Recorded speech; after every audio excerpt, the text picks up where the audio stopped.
Hi everyone. Last class के अंदर हमने डिस्कस किया था difference between amorphous and solid.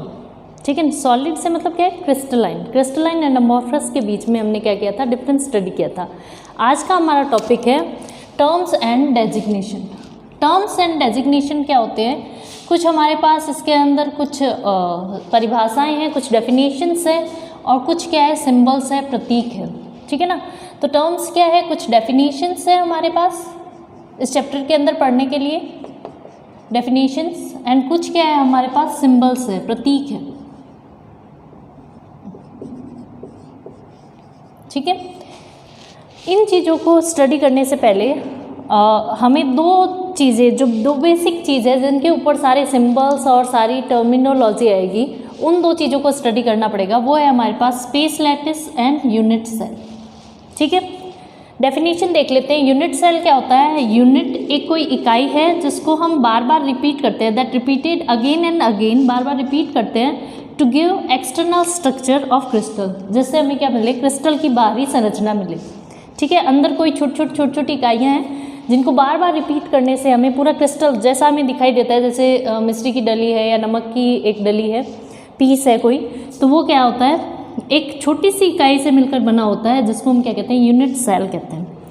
Space lattice क्या है, अरेंजमेंट ऑफ कॉन्स्टिट्यूएंट पार्टिकल्स। इन सब को मिलके जो अरेंजमेंट बना है, जो कॉन्स्टिट्यूएंट पार्टिकल क्या होता है, ये हो सकता है, या तो हो सकता है आयन, या हो सकता है एटम, या फिर क्या हो सकता है, कोई मॉलिक्यूल भी हो सकता है। रेयर केसेस में मॉलिक्यूल होता है, मॉलिक्यूल, या फिर क्या हो सकता है, आयन या एटम। कॉन्स्टिट्यूएंट पार्टिकल के अरेंजमेंट से, जो पूरे अरेंजमेंट, कंप्लीट अरेंजमेंट से जो स्पेस के अंदर हमें स्ट्रक्चर मिलती है, जो त्रिविम में जो स्ट्रक्चर मिलती है, उसी को हम क्या कहते हैं, स्पेस लैटिस कहते हैं, त्रिविम संरचना कहते हैं। ठीक है, अब इसको हम इस डायग्राम से स्टडी करते हैं। ये एक डायग्राम है जिसके अंदर आप देख रहे हो, ऊपर एक रेड कलर का बॉक्स है, एक प्लेन है, जैसे अपने कमरे के ऊपर की छत है। फिर ये ब्लैक कलर का जो आपको बॉक्स दिखाई दे रहा है, वो नीचे का अपना बेसमेंट, बेस वाला एरिया है, सरफेस है। ठीक है, फर्श है हमारा। और ये जो ग्रीन जो दिख रहा है, वो उसके नीचे वाले रूम के लिए, ब्लैक वाला तो क्या हो गया, उसकी छत हो गई, और ग्रीन वाला क्या हो गया, उसका बेस हो गया। ठीक है, सरफेस हो गई, उसका ग्राउंड प्लेस हो गया। ठीक है, तो इस तरह से जो अरेंजमेंट बनते हैं, इन अरेंजमेंट से मिलकर जो ये जो कॉन्स्टिट्यूएंट पार्टिकल है, वास्तव में क्या है, ये सेंटर है बॉल के। लास्ट क्लास में हमने डिस्कस किया था कि ये बॉल के क्या है, सेंटर है, सिर्फ बॉल्स ही अरेंज है इस तरह से। तो ये जो बॉल्स का अरेंजमेंट है, उसी को हम क्या कहते हैं, स्पेस लैटिस कहते हैं। नेक्स्ट यूनिट सेल, इसमें से हमने क्या किया, ये वाला उठा लिया, ब्लैक बेस वाला और रेड छत वाला, इसको एक को उठा के रख लिया। तो सिर्फ ये एक जो अरेंजमेंट, इसके जैसे का जैसा ही तो है, नीचे वाला ब्लैक वाले के जस्ट नीचे ग्रीन वाला, फिर वापस से मैं बना सकती हूँ रेड वाला, फिर ग्रीन वाला। तो ये जो एक मिनिमम एक जो है, जिस यूनिट जिसके रिपीटेशन से ये पूरा स्ट्रक्चर बना है, पूरा क्रिस्टल की आउटर सरफेस बनी है, उसको हम क्या कहते हैं, यूनिट सेल कहते हैं। तो मिनिमम जिसका रिपीट हुआ है, उसको हमने क्या कहा है, यूनिट सेल। ये अरेंजमेंट ऐसा ही तो है। यदि अपन रेड वाले पार्टिकल, ये तो शो करने के लिए बताया, मान लो ये कोई एक्स पार्टिकल है, तो ये भी एक्स है, ये भी एक्स है, ग्रीन वाला भी एक्स है। ठीक है, तो उसी एक्स पार्टिकल के बार बार मिलने से बना है। तो क्या हुआ है, ये जो एक्स पार्टिकल से मिनिमम जो संरचना बनी है, ये वाली जो संरचना, इसके रिपीटेशन से तो ये बना है, इसके ऊपर रिपीटेशन से तो फिर वैसा बन जाएगा। तो ये क्या है, रिपीट जो हुई है, उसको हमने क्या कह दिया है, यूनिट सेल कहते हैं। इतनी क्लियर हुई। ये जो आपको ग्रीन एक्सिस दिख रही है, ये वाली, इसको मैं रेड से कर रही हूँ, शायद ग्रीन इसमें शो नहीं हो पा रहा है, तो मैं इसको रेड से वापस ड्रॉ कर देती हूँ। ठीक है, तो इसके अंदर ये ए, बी और सी जो दिख रही हैं, ये आपकी क्या है, एक्सिस है। ए, बी और सी क्रिस्टलोग्राफिक एक्सिस। ये ओ ओरिजिन से स्टार्ट हुई है, ओ ए, ओ बी और ओ सी बना रही है, ये ओ ए, ओ बी एंड ओ सी बना रही है। ये क्या है, आपकी क्रिस्टलोग्राफिक एक्सिस है। क्रिस्टलोग्राफिक एक्सिस क्या है, ये जो आपने ब्लैक वाला देख रहे हो आप पार्टिकल, ये वाला, इसको मैंने इस अरेंजमेंट के अंदर दिखाया है, ये वाला ब्लैक वाला ओ वाला पार्टिकल है। इसी से हमने क्या बना रखी है, यूनिट सेल बना रखी है। इस यूनिट सेल के अंदर यदि किसी एक क्रिस्टल, ये तो है नहीं कि अपने उल्टा पकड़ा है सीधा पकड़ा है, तो हमें किसी एक को ओरिजिन पॉइंट मानना पड़ता है और उससे 3 एक्सिस माननी पड़ती है, जिसमें क्या बने हुए हैं, यूनिट सेल्स बने हुए हैं। तो ये जो हमने मानी है ये क्या कहलाती है, आपकी क्रिस्टलोग्राफिक एक्सिस कहलाती है। ठीक है, अब हो सकता है ये मान लो ये अपना क्रिस्टल है, ये एग्जांपल मान लो आप, ये आपका क्रिस्टल है, तो उसके अंदर क्या होगा, आप इसको ऐसे पकड़ सकते हो, इसको उल्टा भी तो पकड़ सकते हो। तो ये मान लो आपने ओरिजिन पॉइंट माना है, तो ये क्रिस्टलोग्राफिक एक्सिस हो जाएगी। लेकिन आप देखना इसके और इसके बीच में एंगल वही होगा जो इसके और इसके बीच में होगा। ठीक है, इस तरह से हम उल्टा सीधा कैसे भी पकड़ सकते हैं। तो कुछ चीज़ें होगी, चाहे उसको कैसे भी पकड़ो, उसकी क्रिस्टलोग्राफिक एक्सिस के अलोंग उनका रेशियो क्या हो जाएगा, कांस्टेंट हो जाता है। ठीक है, इसको हम आगे स्टडी करेंगे और डेप्थ में, लेकिन एक बार इतना समझ लो OA, OB और OC क्या है, आपके कोई मानी हुई क्रिस्टलोग्राफिक एक्सिस है। हम इसको भी मान सकते थे, तो ये वाले हो जाते, देखो ये यहाँ से इस तरह से इस तरह से। ठीक है, इसको मान लेती तो ये वाले हो जाते, है ना, तो ये वाले हो जाते, तो भी बात वही है, एंगल तो यहाँ भी वही बनने हैं। ठीक, नेक्स्ट हम इसके अंदर पढ़ते हैं इंटरफेशियल एंगल। ये बहुत इंपॉर्टेंट टॉपिक है, ये लॉ ऑफ क्रिस्टलोग्राफी का फर्स्ट लॉ भी बनाता है।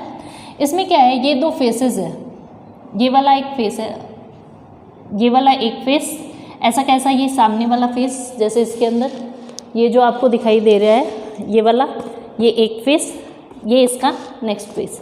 इन दोनों फेस के बीच में यहाँ जहाँ पे ये काट रहे हैं वहाँ से क्या बनेगा, एक एंगल बनेगा, एंगल फॉर्म होगा। ये देखो ये वाला जहाँ पे ये काट रहे हैं, ये वाला है फेस और ये वाला फेस, ये आपस में जहाँ काट रहे हैं ये वाला और ये वाला, ये दोनों आपस में जहाँ पे काट रहे हैं उसके बीच जो एंगल बनेगा उसको हम क्या कहते हैं, इंटरफेशियल एंगल कहते हैं। ठीक है, लैंग्वेज इसकी आपको लर्न करनी पड़ेगी, लेकिन समझने के लिए ये है, लैंग्वेज के लिए आपको PDF में सेंड कर दूंगी कि सारी कैसे क्या लर्न करनी है, कैसे लिखना है आपको। ठीक है, सॉलिड एंगल क्या है, सॉलिड एंगल है जहाँ पे तीन फेसेस मिल रहे हैं, जैसे ये कॉर्नर बन रहा है ना, O वाला कॉर्नर, यहाँ पे यहाँ पे यहाँ पे, तो इन तीनों के बीच जो एंगल बन रहा है वो क्या है, आपकी सॉलिड एंगल है। इसे हम A से डिनोट करते हैं। ठीक है, मैंने तो यहाँ इतना ही शो कर रखा है, ये वास्तव में तीनों के बीच में बन रहा है। ठीक है, तीनों के बीच में जो एंगल बन रहा है वो क्या कहलाता है, आपके सॉलिड एंगल कहलाता है। नेक्स्ट है आपके ये जो कॉर्नर पे होते हैं उसको कॉर्नर, फेस आपको पता ही है, ये जो एक सरफेस दो विमाओं में जो, जैसे ये वाली एक सरफेस है तो ये एक फेस है, ये एक फेस है, ये एक फेस, ये भी फेस, ये भी फेस, जैसे डाइस में 1 2 3 लिखा होता है। तो टोटल कितनी हो जाएगी, फेसेस कितने हो जाते हैं, 6। सॉलिड एंगल कितने होंगे इसके अंदर, सॉलिड एंगल हो जाएंगे आपके 1 2 3 4। चलो अभी निकालेंगे फॉर्मूले से और बताती हूँ आपको। ये है एड्ज। एड्ज क्या होता है, जहाँ पे दो फेस एक दूसरे से मिलते हैं, ये वाला एक फेस और ये वाला एक फेस, जहाँ पे पूरी लाइन, ठीक है, ये जैसे ये वाला एक फेस है, ये वाला एक फेस है, तो ये पूरी जो लाइन है ये आपके कहलाती है एड्स। ये वाला फेस और ये वाला फेस जहाँ मिल रहा है, तो ये वाली जो लाइन होगी वो क्या कहलाएगी, आपकी फेस कहलाएगी। ठीक है, ये फेस और ये वाली क्या हो जाएगी, आपकी एड्स। ठीक है, अब ये इसके अंदर देखो मैंने क्या किया, जो इसकी OA, OB और OC तीनों क्रिस्टलोग्राफिक एक्सिस है उनको बाहर निकाल लिया। OA और OB के बीच में जो एंगल बना उसको मैंने बीटा कहा, OB और OC के बीच में जो एंगल बना उसको मैंने गामा कहा, OA और OC के बीच में जो एंगल बना उसको हमने अल्फ़ा कहा। अब इन एंगल्स को हम क्या कहते हैं, एंगल बिटवीन एक्सिस कहते हैं। ठीक है, ये भी बहुत इंपॉर्टेंट है। रीज़न वाइल, क्योंकि इसको आपने 7 क्रिस्टल सिस्टम में डिफाइन करने के लिए यूज़ किया था कि किसी क्रिस्टल सिस्टम को हम क्यूबिक क्यों कहेंगे, रोम्बोहेड्रल क्यों कहेंगे, हेक्सागोनल कब कहेंगे, तो उसके लिए आपने OA, OB, OC इनको और अल्फ़ा, बीटा, गामा इन तीनों को आपने उसके अंदर यूज़ किया था डिफाइन करने के लिए कि ये क्रिस्टल सिस्टम कौन सा है। ठीक है, नेक्स्ट है आपके एक फॉर्मूला है जो फ्रिक्वेंटली पूछा जाता है एग्ज़ाम में। ठीक है, याद करने वाली जो चीज़ है, A = E + 2 + F। A क्या है, A है आपके सॉलिड एंगल, E क्या है, E है आपके एड्स, F क्या है, फेस। एड्स कितनी होती है, 12। क्यूबिक की बात करते हैं तो एड्स होती है 12। कैसे होती है 12, देखो 1 2 3 4 ऊपर, 1 2 3 और 4 नीचे, टोटल हो गई 8 9 10 11 और ये 12। ठीक है, 12 क्या हो गई एड्सेस, 6 हो गए आपके फेस, जैसे डाइस में लिखे होते हैं, ये तो सबको याद आ जाते हैं। ठीक है, और कॉर्नर और सॉलिड एंगल्स। अब इसके लिए फॉर्मूला है। अब बताओ क्यूबिक सेल के लिए सॉलिड एंगल क्या होएगा? 1 मिनट के लिए पॉज करो वीडियो को, ए की वैल्यू निकाल के बताओ क्या निकली, अपने आप से निकाली, क्या निकली? ए इज इक्वल्स टू आपके क्या है, ई प्लस 2 माइनस एफ, ई प्लस 2 माइनस एफ। तो क्या हो जाएगा? ए इज इक्वल्स टू क्या हो जाएगा? ई कितनी है 12 माइनस क्या है आपके एफ कितनी है 6 प्लस कितना है 2, तो 12 माइनस 6 प्लस 2 कितने हो गए 8। अब आप देख सकते हो कॉर्नर कितने हैं 8, देखो 1 2 3 4 5 6 7 8, हर कॉर्नर पे 3 फेसेस मिल रहे हैं आपको। ये देखो ये वाला फेस, ये वाला फेस और ये वाला फेस, नीचे वाला, इस साइड वाला, इस साइड वाला। जैसे किसी रूम में भी बैठे हो तो उसके अंदर क्या होंगे 3 फेसेस मिलेंगे।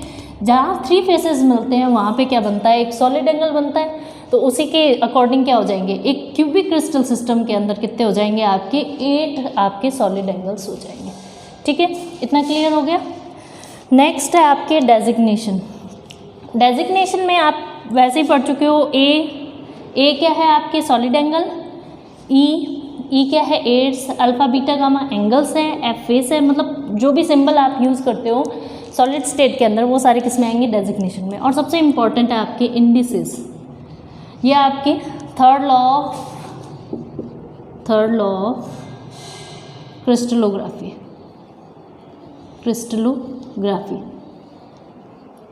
तीन लॉ ही होते हैं, उनमें से थर्ड लॉ है आपके। फर्स्ट लॉ तो आपने कहाँ पढ़ा, इंटरफेशियल एंगल, ये तो क्या बनेगा आपके फर्स्ट लॉ।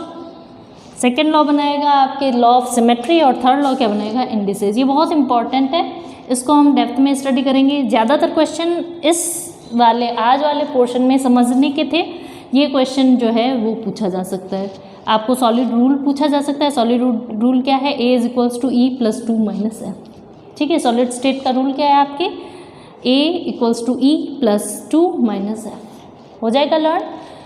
नेक्स्ट हम क्लास में डिस्कस कर चुके थे डिफरेंसेस, और डिस्कस कर चुके थे हम स्ट्रक्चर्स 7 क्रिस्टल सिस्टम की। आज हमने इसके टर्म्स और डेजिग्नेशन देख लिए। अब जो आपके चैप्टर स्टार्ट होएगा वो कंसेप्चुअल स्टार्ट होएगा। इस चैप्टर के अंदर नेक्स्ट जो टॉपिक इस चैप्टर के अंदर स्टार्ट होंगे वो आपके जो होंगे वो law of first law, second law and third law of crystallography. ठीक है, तो इतना इसको समझ के रखना ताकि आपको आगे कोई प्रॉब्लम नहीं आए। Happy learning.